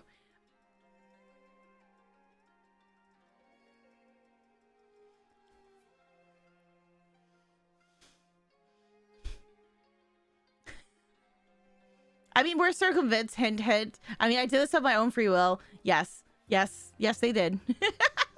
Most of my mods either know me IRL or I've known them for a long time, and they mod for me of their own free will, and I am very grateful for them.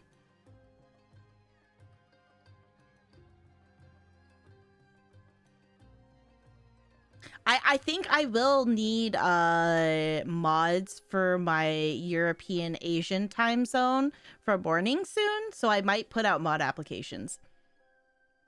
But my mods are perfect for my evening ones and the US time zones. Those tend to be really good. So, ducks are everyone's weaknesses. Oh my god. I did not expect you to send it with those ducks. Like, I think there was over... Did you redeem it over 100 times? Or was it 100 exact with like your free coins? That's my curiosity.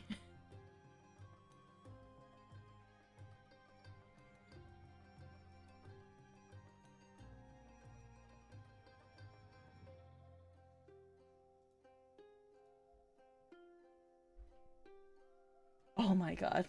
Someone just sent me a clip of what they clipped. Oh no. Said help. Like 200?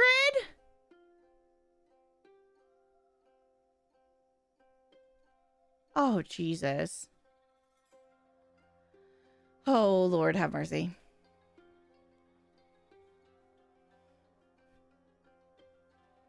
So, chat, I heard that since I have upgraded my mic, we might be able to do some ASMR. I'm not a fan of ASMR, but it seems like some of you guys might be a fan of ASMR. What I can do for you guys is if you guys would like me to read a creepypasta, I can do so. Before we end a stream, I can read a couple if you guys like creepypastas. You are? Do we have a preference on what creepypasta to read? Yes.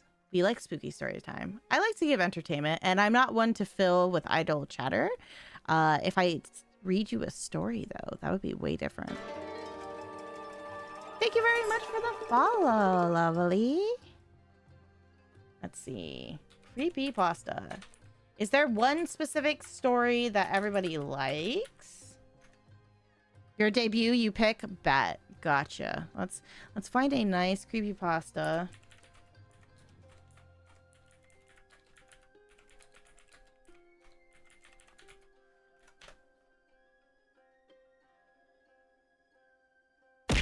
Oh, that was huge.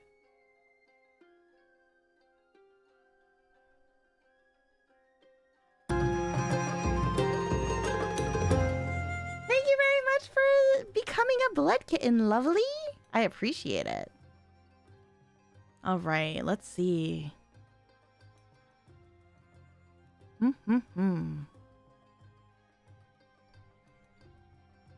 Ooh.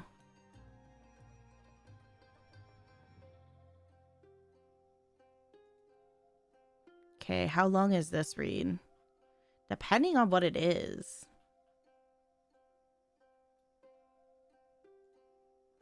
Oh, that was weird. What is the estimated read time for this? It is a 26-minute read. Ooh. We like reading. We like stories.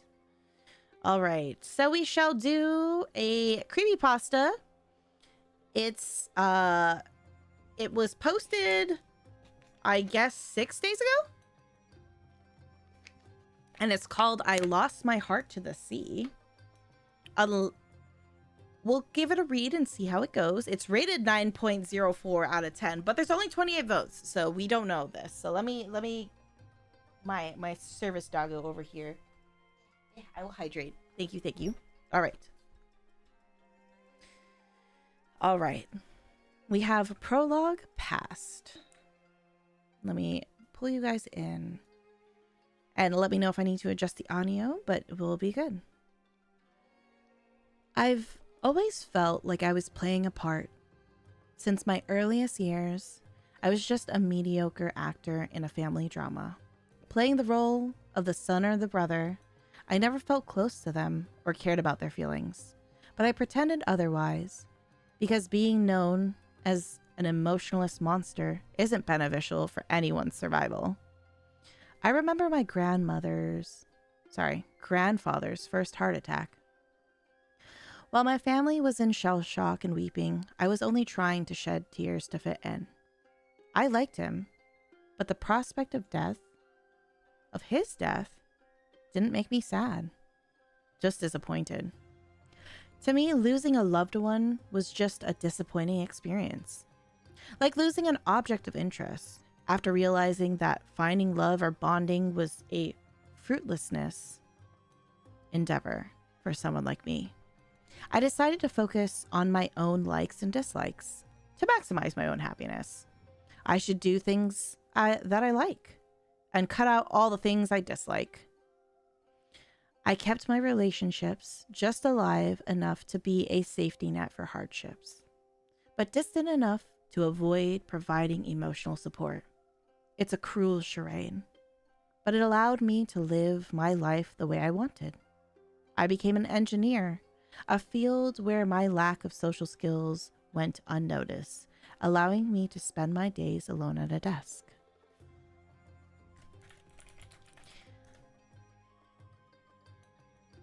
Friendliness and free from the grind of classes like physical chemistry and linear algebra, I suddenly found myself with way too much time on my hands. I finally understood why even the most introverted people search for any kind of social interaction. Humans are social animals. We are made to be with others, and although I have my deficits, biologically speaking, I'm the same as everyone else. I was now stuck with a new problem. How do I get my social fix without letting actual people into my life? A roommate? Or partner was out? But a dog? They're easy. They aren't pure or innocent as many would say. They're predators that happily rip other animals apart. We love them, not for their innocence, but their affection. You can be an obnoxious total POS, and a dog will still shower you with the kind affection people won't. I got Toby, a chestnut brown poodle from a backyard breeder. To anyone else, he would have been a nightmare. He was never fully potty trained. He refused to eat unless his food came from my frying pan, and his separation anxiety was severe. He would tear the apartment apart and cry for hours if I left him. When I tried leaving him with my mother, his anxiety turned into a panic-induced aggression. The only solution was to leave him one of my old jackets. He would guard it in a corner, vocalizing his sorrow in a pathetic whimper until I returned. Knowing he spent 10 hours a day in this helpless, pathetic state eventually bothered me so deeply that I found a fully remote job just to be with him. It was a strange realization. I wasn't a complete monster after all. The present. The last 7 years with Toby have been the most fulfilling years of my life. Although he doesn't understand my words, I speak to him and try to understand his wants and needs. He truly showed me what love is, which made the news I got last week even more frustrating. Toby's age and unfortunate genetics started to catch up on him. He's already deaf in his left ear and is going blind in his right eye. The old me would have already started to search for his successor, a new dog that would take his place as soon as he's gone, one that's better bred, had a longer lifespan, but my heart doesn't allow that. Toby hates other dogs, and I know for a fact that no other dog could replace him. He's special to me, not because he's loyal, but because he's my only true friend. Thank you for the stream streak, Pyro. I honestly don't want to think about a life after Toby. Instead, I want to enjoy my life with him right now. Even more. I decided to plan an extended holiday for him and myself. My parents bought a beach home right at the coast, which they never use, because my Far East Asian mother got a bad vibe from this place. When I visited them, I let Toby into the garden and let him stalk their rabbits. In the meantime, I had a short talk with my mother about the house. She told me, "There are some really bad things happening out that way, honey. When your dad and I stayed there, a whale washed up right in the middle of the day. It was awful. There were huge chunks of blubber just missing, like something had been taking bites out of its belly and back. We tried calling the police and the fire department, but they gave us the runaround and said this part of the beach just wasn't their job to deal with it. Honestly, we were so spooked, we just packed up and left right then." "So there are sharks in the water?" I asked. "I don't know. The entire place fell off. Even your dad felt uneasy. He was the one who suggested leaving the place early." This was quite the thing to hear from my mother. My dad has always been the run-of-the-mill obnoxious atheist. He never believed in the paranormal and normally just humored my mother's spiritual beliefs. "I want to stay with Toby there. He's never been to the beach before. Do you think that's a bad idea?" I asked while watching him from the window digging at the flower bed. She paused for a moment and told me in an unsure tone, "I think it should be fine as long as you stay away from the water and always keep him on a leash." After saying this, she finally saw Toby committing his crime, ran outside, and gave Toby the scolding of his life. "Toby, you moron! Don't wear my garden as your beard. I'll give you the worst bath of your life." Him being half deaf, he probably didn't realize that was a scolding. And though she was interested in playing, he then proceeded to run a few laps around the yard, after which I had to catch him and give him a bath. I was quite happy with the outcome of this visit. I secured us a holiday home for free, and it was always fun seeing Toby enjoy himself.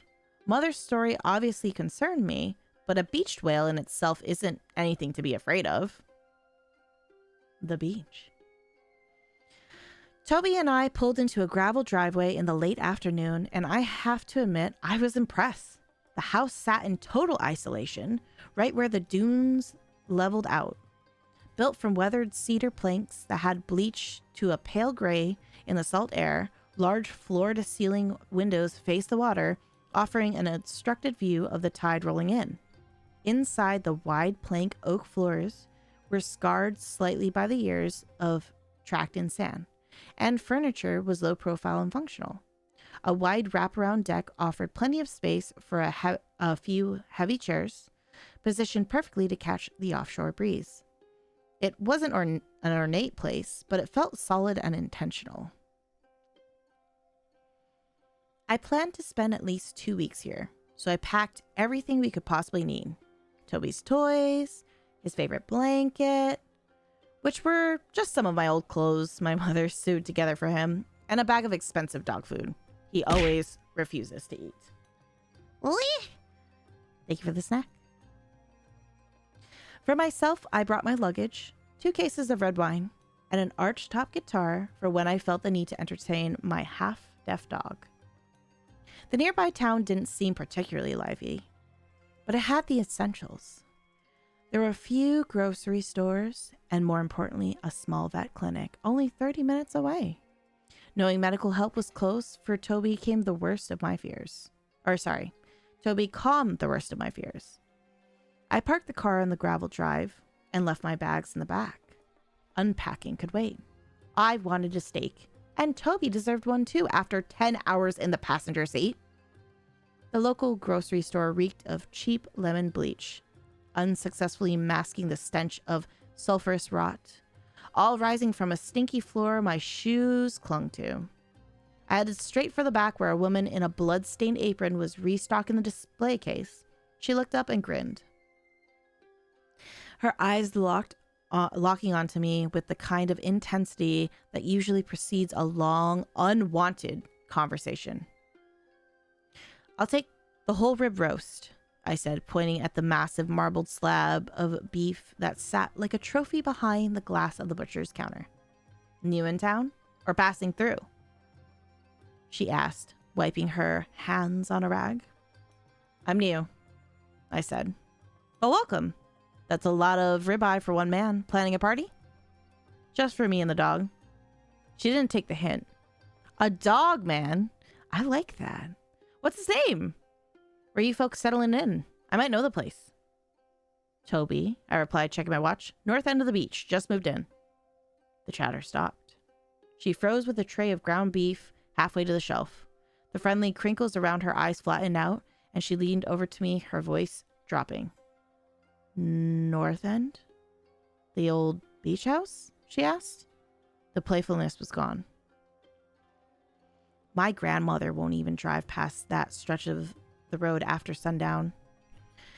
She says the water feels wrong there. She spent 80 years on this coast and claims she heard things coming from the surf that don't belong to any animal she knows. "Hi, Shadowbinder."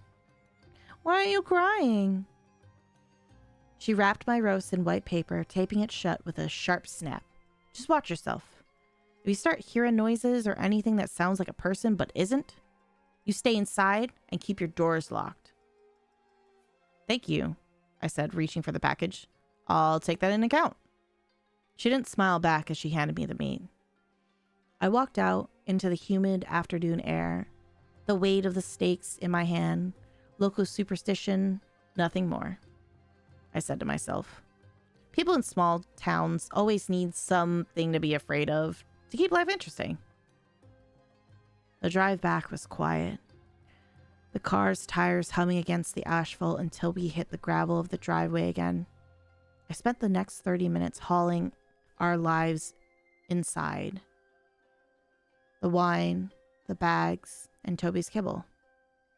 I kept things simple for dinner. I seared the steaks in a cast iron pan, the smell of rendered fat filling the kitchen. Toby got his in a bowl on the floor, and I sat at the counter with mine, propping my phone up to watch some YouTube videos. By the time I'd finished the meat, I was well into the first bottle of Cabernet. The alcohol settled in quickly, blurring the edges of the day. I realized the house had gone too quiet. Toby wasn't under the table hoping for scraps. He was standing at the floor-to-ceiling window, his body as rigid as a statue, His ears were perched forward, twitching slightly as if he were trying to track a frequency I couldn't hear. I leaned back, swirling the last of the glass. "Seeing some fish, Toby?" I muttered. He didn't move. Curious, and a bit slowed by the wine, I stood up and joined him at the glass. The sun was long gone, leaving the ocean a vast churning black. The waves were rhythmic and heavy, but as I squinted into the dark, something caught the light of the moon. Out past the first break, something was breaking the surface. It was long, spindly, and a deep crimson red, like branches of coral or a jagged piece of a shipwreck. It bobbed with the waves, but it felt off. Sometimes it seemed to cut through them, drifting steadily along the shoreline. I stared at it, trying to make some sense of the shape. It looked too organic for wood, too stiff for seaweed. After a few minutes, the red shape dipped, and it didn't come back up. It either sank or moved into the deeper shadows of the coast. "Weird," I breathed, the wine making me feel more fascinated than afraid. I looked down at Toby. "All right, enough. Bedtime." He didn't budge. He stayed locked on the spot where the thing had vanished, a low tremor starting in his chest. "Toby, come," I said, louder this time. Nothing. I had to call him 3 more times, finally raising my voice enough to break the spell. He finally snapped, his head toward me. Looking startled, his eyes wide and glassy in the dim light of the kitchen. His deafness is really getting worse, I thought to myself.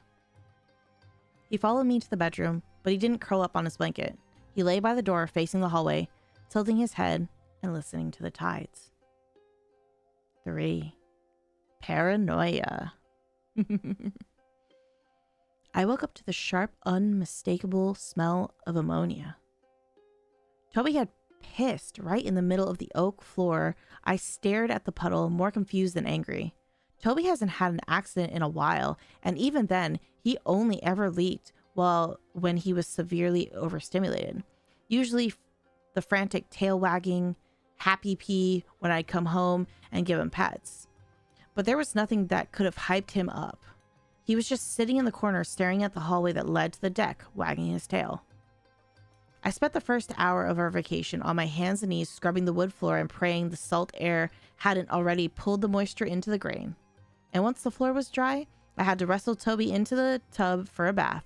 By the time I was finished, my shirt was soaked, my back ached, and my mood was thoroughly shot.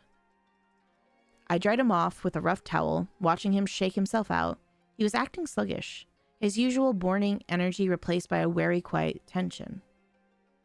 I chalked it up to the move and his age. Who's a good boy? Who's a good boy? Come here. Come here. Thank you very much, Shadowbinder, for gifting 5 subs. I appreciate you, lovely. Oh my goodness. Thank you, thank you. I hope you are doing well. Shadowbinder is paying for the gift they got from Writer's Lore into the community. What? That's crazy. That's so sweet. Thank you.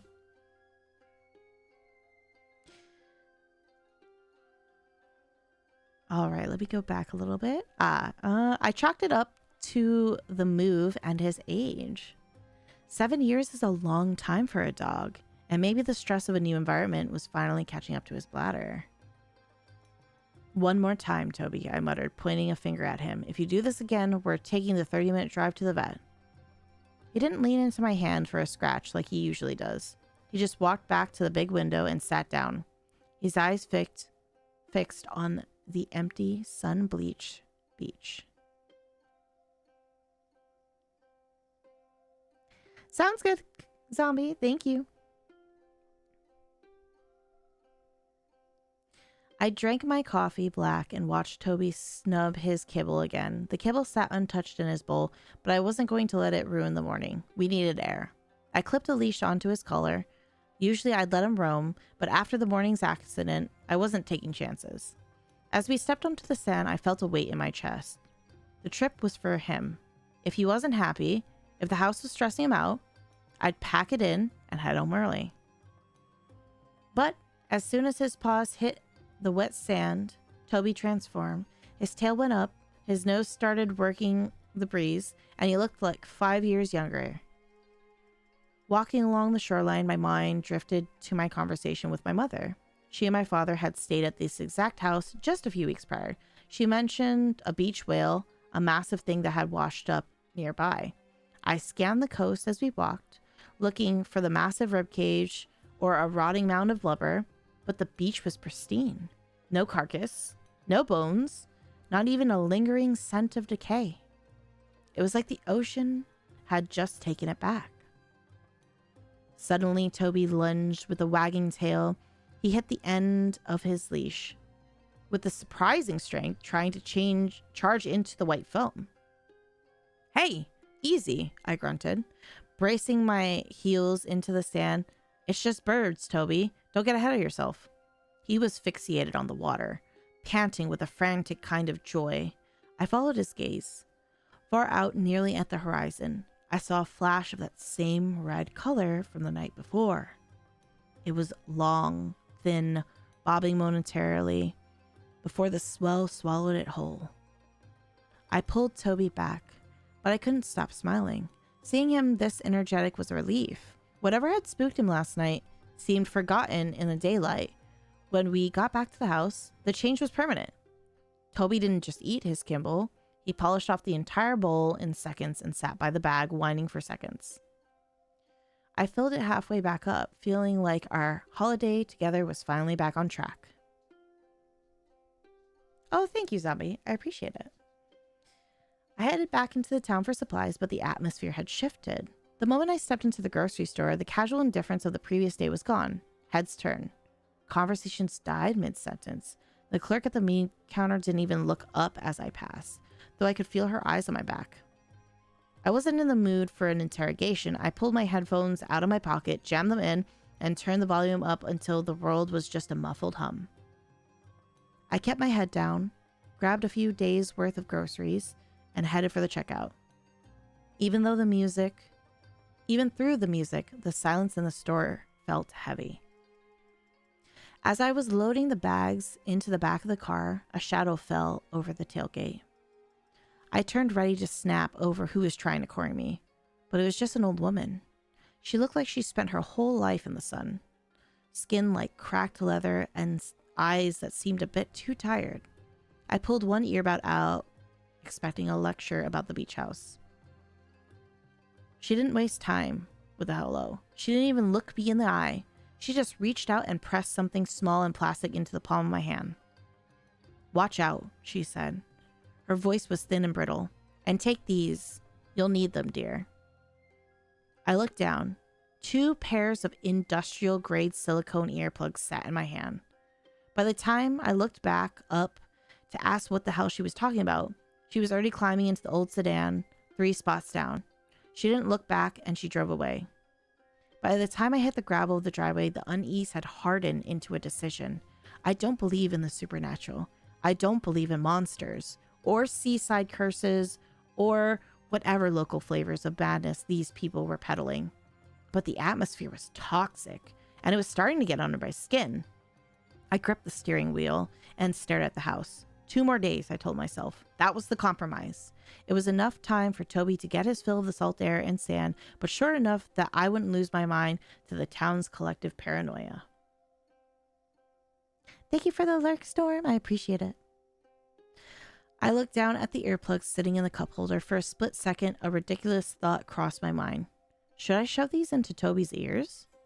I shook my head, and while looking at the rejuvenated, happy Toby sitting next to me, a dry, humorous laugh escaped my throat.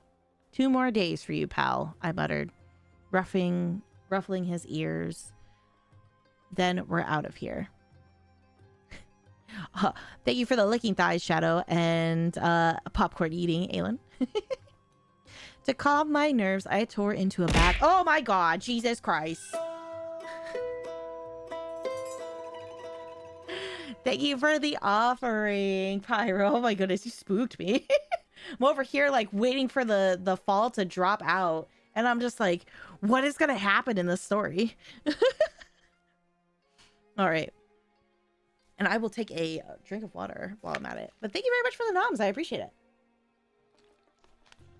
I'm pretty sure the other Void Kitten is eating them as we speak. To calm my nerves, I tore into a bag of chips, an uncorked bottle of Pinot Noir.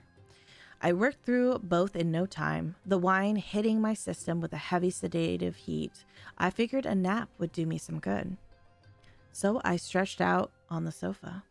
When I woke up, the room was swallowed in shadows. It was already dark.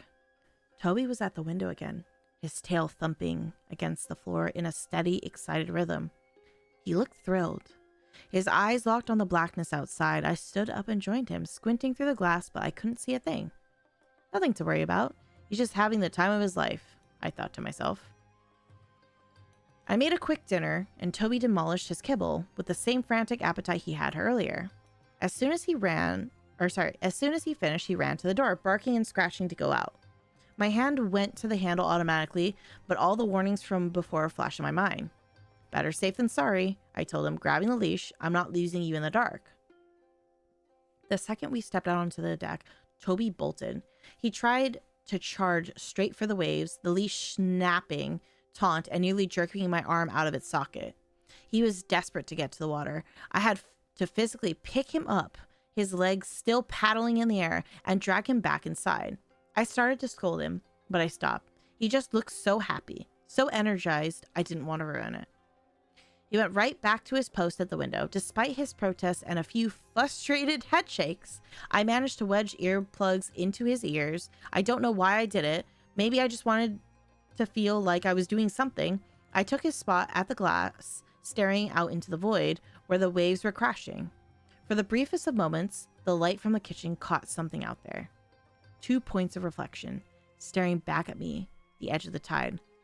As soon as I saw it, it was already gone. I grabbed the drawstring and slammed the curtain shut, my heart hammering against my chest. Bedtime, I said, my voice shaking. Now! The lullaby. I woke up feeling lighter than I had in years. I had the most incredible dream. A long... Lizard, lizard, lizard.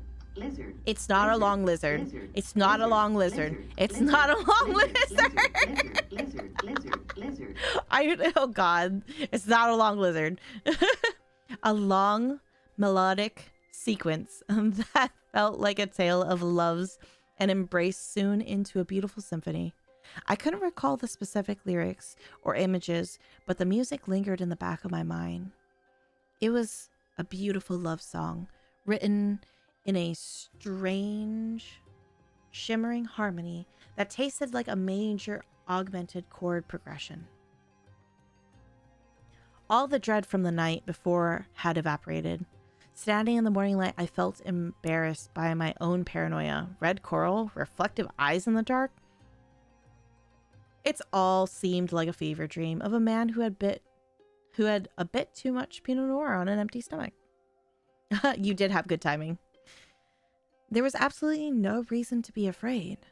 Toby was waiting for me, looking calm and content. Surprisingly, the earplugs were still dredged in his ears. I took them out, laughing at how ridiculous he looked. Sorry about that, pal. I think I lost my mind for a minute.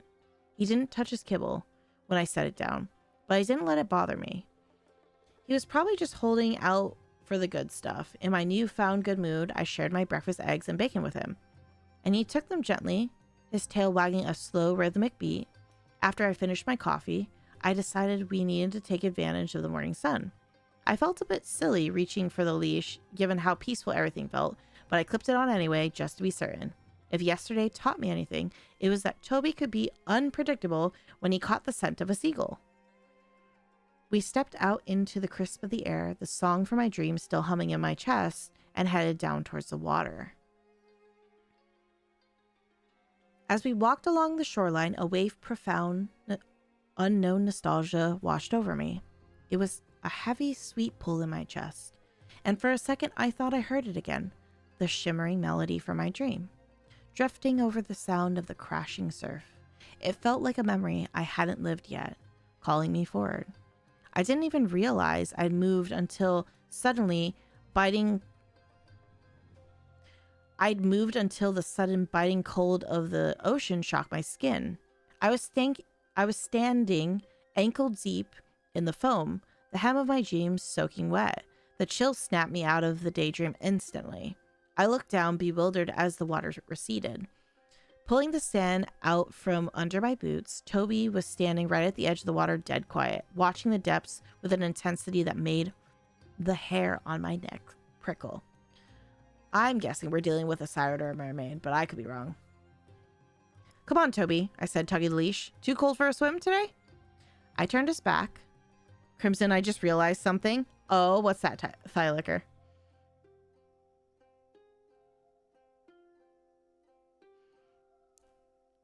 I turned his back towards the house.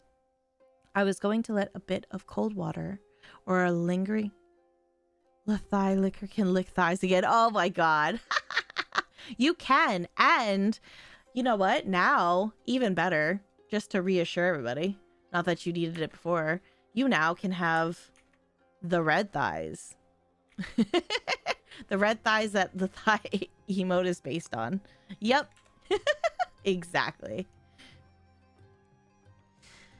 I turned his back towards the house. I wasn't going to let a bit of cold water or a lingering dream rattle me. The stress of the drive, the weirdness at the grocery store, and all these local superstitions were in the rear view mirror now. I can speak. I had a solid house, a happy dog, and a beautiful view. Now hydrate. Ugh.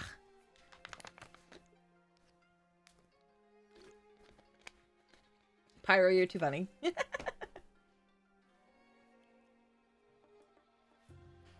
The thought of leaving tomorrow settled into my mind like a quiet agreement.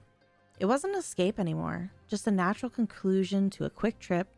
Knowing the end was in sight allowed me to fully relax. In fact, as the sun climbed higher, I had this overwhelming, unshakable feeling that today was going to be one of the best days of my life. I sat on the deck, the wood warm beneath my feet, watching the light dance off the ocean. The water didn't look dark or menacing anymore. It looked like liquid silver. The air felt charged with a strange electric kind of joy that made every breath feel effortless. Even the sound of the waves seemed to be syncing up with that faint, beautiful melody that was still stuck in my head. Hi, Azazel! Welcome in, lovely. Toby lay at my feet, chin resting on his paws, seemingly at peace. I reached down to scratch his head, feeling the salt in his fur, and smiled.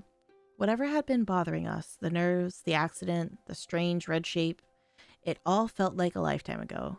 The world felt perfectly aligned, as if the coast and the house and the water were all waiting for something wonderful to happen. The Call. I continued the morning with a book I'd pulled away from my bag, The Setting Sun by Osamu Dazai. Usually his work is a heavy burden to carry. It's a bleak, crumbling world of aristocratic decline and lost souls, but as I sat in the sun-drenched living room, the typical weight of his prose didn't land. I skimmed past the despair, the talk of ruin, my eyes only catching the small, flickering moments of hopeful undertones of a lost woman finding her way in a new world. Normally a book like that would leave me in a reflective, somber mood for hours, analyzing my life choices. Today, I just focused on the hope. It felt like a sign. If Dazai's character could find a reason to keep going in their ruined world, then my own gloomy outlook back in the city was just a temporary shadow. I set the book down on the coffee table and looked out at the water. The setting sun was still hours away, and I felt like I was finally waking up to a life that actually mattered. That was when I reached up for the guitar case. The bleakness was for someone else. Today I only had room for music. The afternoon... Okay, writer! Thank you for stopping by. I appreciate you. The afternoon was a blur of pure, unadulterated joy. I took my guitar out of its case, the wood feeling warm and familiar in my hand. I started to jam my fingers, searching the fretboard, until they stumbled upon the chord progression for my dream. It was a strange, haunting sequence, rich with the notes that seemed to vibrate right through the floorboards. I started humming the melody, and the effect on Toby was instantaneous. He didn't just wag his tail, he got frantically excited, pacing the living room before letting out a long, soulful howl that stayed perfectly in key with the guitar. I leaned into it, playing harder, the music filling every corner of the cedar house. Toby was spinning, his howls rising and falling with the chords, his eyes bright with a wild, infectious energy. It was easily one of the most fun and beautiful things I'd experienced. For a man whose life usually felt a bit too gloomy and far too bleak, this moment was an anchor, and it felt like an endless dream, a private concert for two in a world who had finally stopped making demands. Oh, you're offering the homemade brownies? Thank you. I appreciate it. The sun began to dip, casting long golden bars around the oak floor, but I didn't stop playing. The more I hummed that love song, the more the house seemed to hum back. It felt like the walls, the sand, and even the distant waves were all a part of the same perfect arrangement. I didn't realize how much time slipped away until the golden light on the floor turned to a deep, dark purple. The trance finally broke, and I looked down at my fingers, which were sore and red for hours of pressing against the strings. The house was dark now, save for the single lamp over the stove, but the melody still felt like it was vibrating in the air around us. I realized with a start that I hadn't eaten a thing all day, and neither had Toby, and he didn't seem to mind. He was sitting by the window, his tail giving a slow rhythmic thump, thump, thump against the oak. Hungry, pal? I asked. My voice sounded raspy, like I'd been talking for hours. Let's make this one count. I bypassed the bag of kibble entirely. If we were leaving tomorrow, I wasn't going to let the good stuff go to waste. I pulled the last of the prime steak from the fridge along with some butter and garlic. I cooked a dinner that would have surpassed most people's last meal. Thick, seared cuts of beef that filled the kitchen with a rich, heavy aroma. I set a plate down for Toby and one for myself. We ate in a comfortable, light silence. There was no TV, no YouTube videos, and no wine tonight.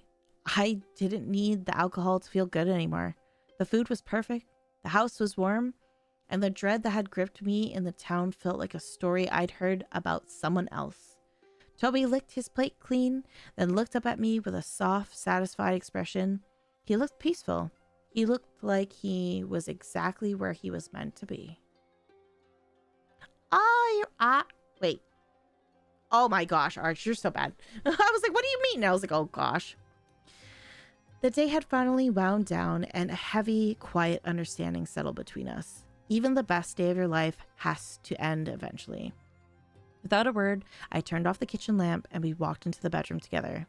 Toby didn't wait for an invitation. He grabbed his blanket from the floor, dragged it over to the side of the bed, and managed to hoist himself up. Usually I'd have made him stay in his own spot, but tonight I didn't mind. I wanted the company. I felt a deep soul-level exhaustion, the kind that comes from a day of pure, unfiltered joy. I climbed under the covers, the rhythmic sound of the tide outside acting as a lullaby. Toby curled into a tight ball against my legs, his breathing slow and steady. My mind was already drifting back towards the major melody, the love song that felt like it was woven into the very fabric of the coast. It wasn't until I was on the jagged edge of the sleep that a cold realization pierced through my mind. My heart didn't race, at least not yet, but a faint alarm bell rang in the back of my soul. I gotta make sure our leader doesn't go on any unexpected fights. Oh, Lord. I had left the earplugs on the kitchen counter. I looked at Toby's sleeping form in the moonlight. His ears were exposed, twitching slightly in his sleep as if they were already catching a signal from the dark. I thought about getting up, but the bed was so warm and the dream was already pulling me back under. It was my biggest mistake, the kind you don't realize you made until the consequences are already standing at the door. The melody followed me into the sleep, but the harmony had soured. The major lift was gone, replaced by a dissonant, crushing sorrow. It wasn't a love song anymore. It was a dirge of ancient path and absolute misery. The warmth I'd felt all day was a farce, a hollow ruse designed to lower my guard. I appreciate it, Arch. I didn't wake up in my bedroom. I woke up to a sharp biting cold that felt like needles in my skin. I was knee deep in the black ocean, the water swirling violently around my legs. For a moment, I just stared at the foam, my mind refusing to process how I walked out of the house, across the sand, and into the water without into the water without ever opening my eyes. Then reality hit. "Toby?" I whispered. Then I screamed, "Toby!" There was no response. Only the rhythmic, mocking roar of the tide. I spun around, searching the dark until I saw a chestnut brown shape bobbing in the distance. Toby was swimming straight out into the abyss. I could hear the song again, not in my head, but drifting off the shore, a sorrowful, echoing version of my own voice singing that miserable melody. "Toby, come back!" I screamed, my voice crackling against the wind. I waded deeper, the water rising to my waist. "Toby, stop!" He seemed to hesitate. He was still dragging his favorite blanket in his teeth, the heavy fabric sodden with the salt water pulling him under. "Let go of the blanket!" I sobbed, tears blurring my vision as I fought the current. "Come back, Toby! Please, don't leave me!"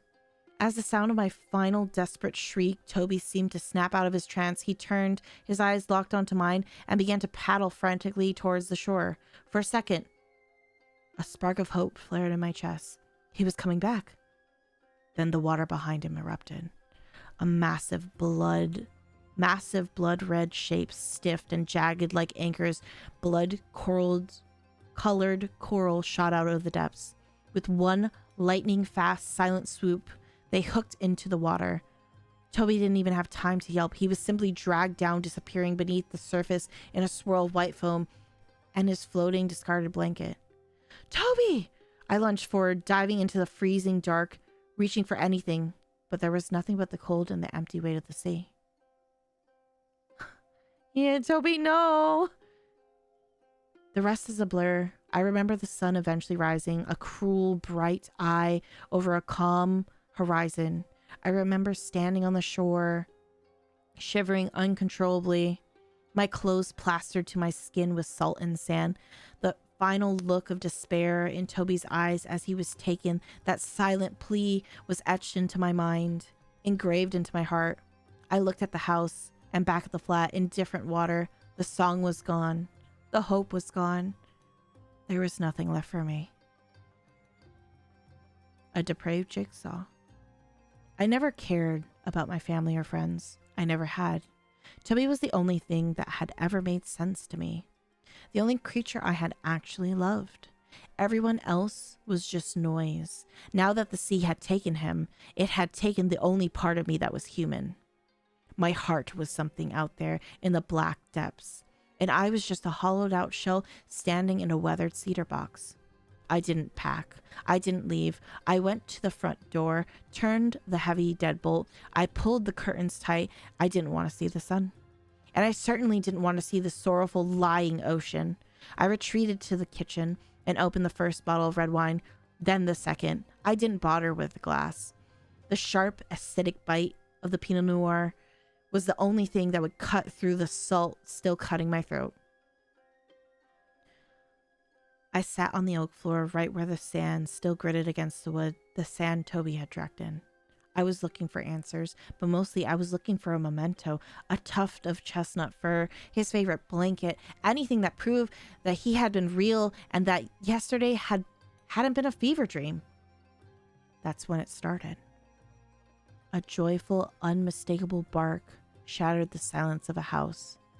It was the sound Toby made when he saw a squirrel, or when I picked up the leash. I scrambled to the window, tearing the curtains aside, but the beach was vast empty stretch of gray. Driven by a drunk, desperate hope, I stumbled out onto the deck. My eyes scanned the sand until they snagged on something small and dark, half burrowed.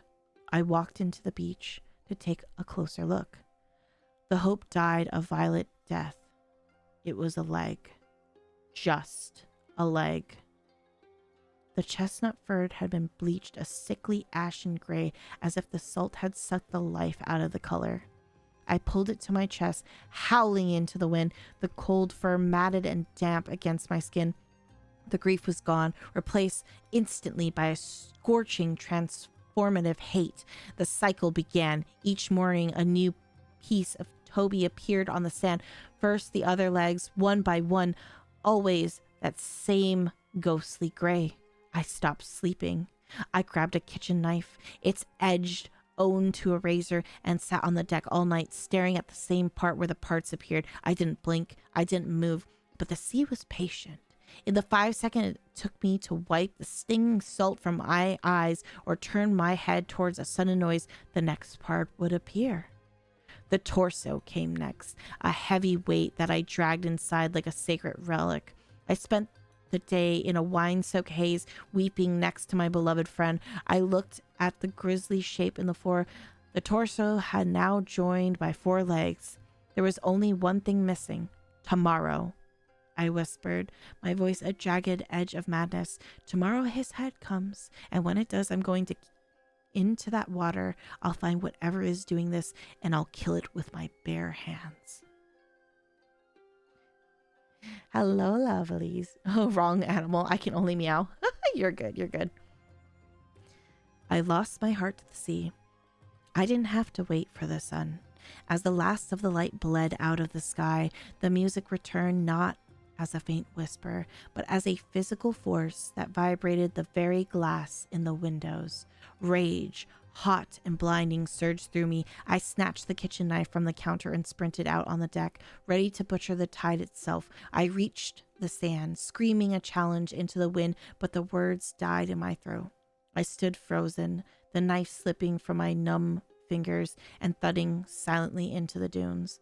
At first, I thought a rogue wave of black oil was rolling towards the shore, but the wave had fingers. Thousands of dark, pale human hands broke the surface of the water, swaying in perfect time with the melody, then began to clap on the back seat, a wet, rhythmic sounding echoing of cedar walls that transformed the horror into a perversely uplifting 60s style experience. Then in the center of the audience, the star of the show rose from the depth. She was terrifyingly beautiful. Her eyes were twin pits of infinite black set into a face framed by long black hair.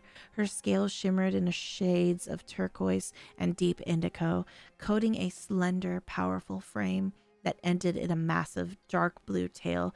She had elegant hands with sharp claw-like nails that caught the light as she moved. From her skull protruded multiple red-colored antlers I had seen in the waves, a jagged, blood-colored crown. When she smiled, rows of white, shark-like teeth caught in the moonlight. There was no happiness in her face, only hunger. I should have felt hate. I should have felt the fire of 1,000 suns for the creature that had murdered my only friend. But as she opened her mouth to sing, the anger evaporated. It was replaced by a crushing, overwhelming sense of affection.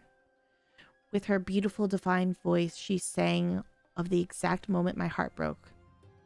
I lost my heart to the sea, drifting further away into the Mariana Trench, the dark abyss, my heart's new home. The black hands clapped harder, the waters churning around them. I found myself moving. Like a rotting whale on the beach, I'm stuck on the shoreline, falling apart under the summer heat, wishing for my beloved home in the deep. I didn't care about the cold. I didn't care about the knife in the sand. I walked towards the black mass, towards the shimmering crown of coral, my arms outstretched. Bring him home to where he belongs, beloved, dear, old friend. I wanted to be part of the song. I wanted to go where Toby went. The music suddenly slowed when I set my first foot into the water. Let the fishes feast. When I walk into the sea to find what I've lost, what I held dear to my heart. The bark was sharp, cutting through the siren's song like a serrated blade. I turned away from the shimmering mermaid and the clapping hands, stumbling towards the sound. 10 feet out, something gray bobbed in the surface. I lunged for it, thinking of a rescue, but as I pulled it from the water, my stomach turned. It was Toby's head, barking at me. Just the head. The fur was ashen. His eyes were milky, clouded over marbles that stared at nothing. The trance snapped. The love I felt for the monster was the coral crown curdled into a cold, paralyzing terror. Behind the head, the black mass of hands began to surge forward, a carpet of black flesh crawling over the waves towards me. I didn't stay to fight. I dropped the head of the only thing I ever loved into the salt and bolted for the house. I was a coward. I had abandoned him for a second time. As I reached the deck and flung the door open, something heavy and gray blurred past my legs. It was the rest of him. The torso and the legs. I had meticulously laid out on the floor. It leapt off the deck and sprinted back towards the tide. I slammed the door and locked it with my trembling hands. I didn't look back at the empty living room. I fumbled for the industrial earplugs on the counter and jammed them so deep into my ears they hurt. The world went silent, save for the thumping of my own frantic heart. I ran for the bedroom, but as I passed the window, I couldn't help it. I looked. There where the dark water met the sand was Toby. He was whole again, a gray, reanimated shadow of himself, barking silently at my window. Behind him, the mermaid rose higher, her coral crown shimmering in the moonlight, and next to her, the massive, rotten bulk of a beached whale breached the surface, its mangled body swaying a rhythm I could no longer hear. I retreated into the deepest corner of the bedroom closet, pulling the coats over me. I sat in the pitch black, eyes squeezed shut until the terror exhausted itself, and I drifted away into the dreamless, empty sleep. Hollowed out. Hell had frozen over, with the cold still burning beneath my skin. The sun rose on a world that felt fundamentally broken. The void I wear now is different to the hollowness I felt when I was just a child. It's a physical weight, a cavernous space, where a person used to be. I never truly felt like a human being on my own. Toby was my phantom heart, the only thing that translated the world's coldness into something I could feel. Once having a heart and losing it is far, far worse than never having it to begin with. I sat on the edge of my bed, the house silent and smelling of stale wine and brine. A strange, twisting form of joy flickered in my gut. The thought that Toby might be a part of that impossible musical now. Maybe in that dark, wet theater beneath the waves, there is a version of infinite joy that we can't understand. I'm not sure if the same fate is meant for us. Humans are the worst animals, after all. We doubt, we destroy, and then we hide. But I'm done hiding. I know she'll come again tonight. I can already feel the pressure in the air, the silent vibration of a chord waiting to be struck. When the first notes of the melody begin in the drift through the cedar walls, I won't reach for the earplugs. I won't reach for a knife. I'm going to step out to the deck and accept whatever debt is owed to the sea. I'm not looking for salvation or love. I only want one thing. To see Toby one last time, whole and gray and wild, barking at the moon as he runs through the waves. If I have to become part of that black, clapping mass to be near him, then so be it. I walked into the kitchen and poured the last glass of wine. I sat by the window and waited for the sun to go down. I'm ready to join the concert. And it was written by Tris CH. Hello, lovelies. I hope you enjoyed the little reading. But yes, I was going to say it sounded like a siren or a mermaid. Well, my lovelies, I can't believe Toby died. Yeah, well, I guess Toby was kind of like necromanced, maybe, if you want to call it that way. And I'm sure this is going to rate. Everybody brace for loud noises and throwable objects, all right? Okay. Oh, God, it was on my face still. All right, lovelies. So, thank you guys very much for coming to my debut. I did not expect to do a little reading, but I'm hoping that you guys very much enjoyed that. We will be doing my debut game, which will be Resident Evil 9.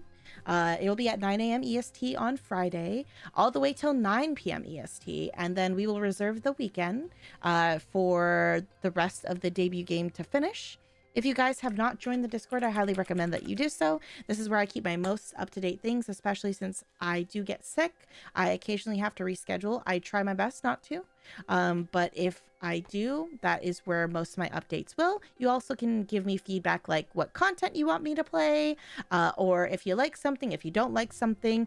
We have a pretty decent Shrine community there.